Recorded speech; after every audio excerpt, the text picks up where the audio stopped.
My name is Katrina Johnston Zimmerman, and I'm an urban anthropologist. I specialize in human behavior in public space and also focus on women in cities and future cities in particular. I live in the best neighborhood in Philadelphia. No, but I do really love where I live, of course. I live in Queen Village, which is sort of within the downtown area off to the east, so just south of South Street. When I first moved to Philadelphia, I lived in Society Hill, and essentially I chose those places because of their walkability.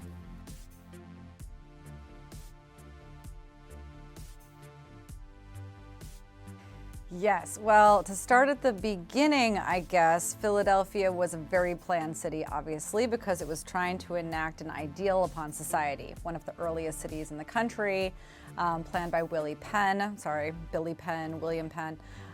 We just call him Billy. But that neighborhood in particular used to actually be a merchant's quarter.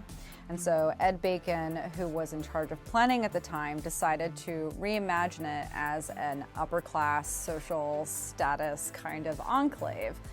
He did away with a lot of the mercantile aspects of the place, so any mixed-use development was completely done away with, and it was revitalized to represent the original ideal of the city itself.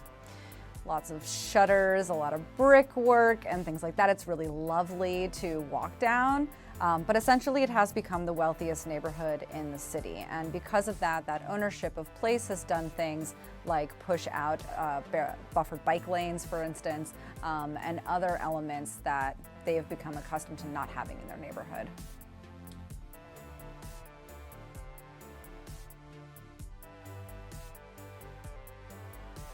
This is actually why I moved to Philadelphia, to be totally honest. So the streets in particular have stayed the same for so long that the city itself has this incredible walkable and bikeable grid that persists until today. While it doesn't have the infrastructure necessarily entirely in the city itself, there are a lot of plans in place to improve those areas and elements of a streetscape, to right-size certain streets and so forth. But in the meantime, it's also just walkable as it is. So that kind of city structure and those small blocks and those really actually interesting streets to walk down is so amazing to have out of my doorstep. And most people in the city actually do have that. There are a lot of places that don't, obviously, like any city with sidewalks and sidewalks and like maintenance and everything else that is a major issue for most cities. But even still, Philly really has those bones, and that's what makes it such a unique place, I think, in this country.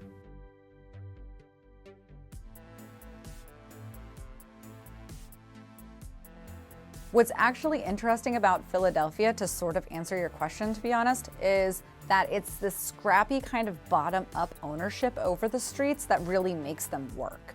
So it's less about the top-down planning control or that large-scale plan that will happen over time, but it's actually about the people themselves and how they decide to take ownership over that semi-public space, especially right in front of row homes. So Philly has the kind of housing stock that is perfect for human habitation, which is why I also love it. Their streets have buildings surrounding it that are at a human scale that make you feel comfortable. So those row homes, unfortunately, they sometimes do have, roof decks and things like that, but they don't have a lot of public space in them. They don't always have porches and things like that. So they actually push their public life into the sidewalk itself. So it's so common to see tables and chairs put outside. And I've even seen examples of people putting signs on those tables that say things like, you're allowed to use this space even if you don't live here, as long as you just sort of, take your things with you when you go. And the same can be said for planters, for flowers, for planters outside of windows. I've even seen people planting trees in unused tree beds where the tree has been removed. And then, of course, the street as a multi-use space is often used as a play space. You just push out some trash cans and then your kids can play in it.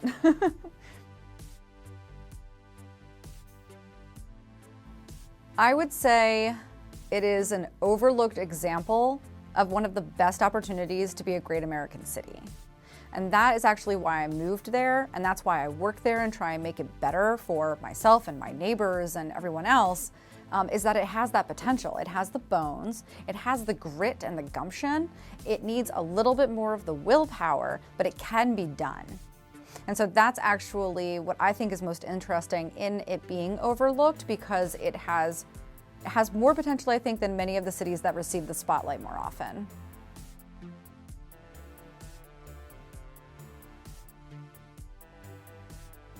Philly is definitely still a car-centric city, which is the same with most cities across this country in particular, of course. But many of the places in the city have actually become those kinds of blue-collar enclaves that we wanted to retain in other cities that ended up moving to the suburbs, for instance, and so forth. And so because of that, they still actually sometimes even reverse commute out of the city. And they often rely on automobiles to get around because there's still not a really excellent, disbursement of, say, for instance, grocery stores or whatever have you.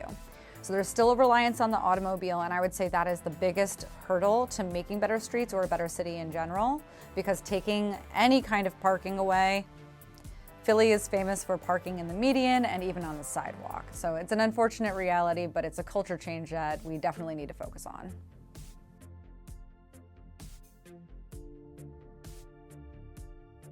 It might not sound like it's off the beaten track, although I think that to some extent it is these days, but I would tell you to come to South Street. I am definitely biased. I live right by this street. I'm also involved in the local business improvement district and have worked on that street, especially in the pandemic, to create a semi-pedestrianized environment. So in some ways, a response to having to eat outdoors, but also because it has the ability as a sort of main street to really represent Philadelphia in its fullest extent. So at this moment, even without the pedestrianization or anything like that, if you go to South Street, you really are absorbing all of Philly. It has a lot of incredible cultural elements.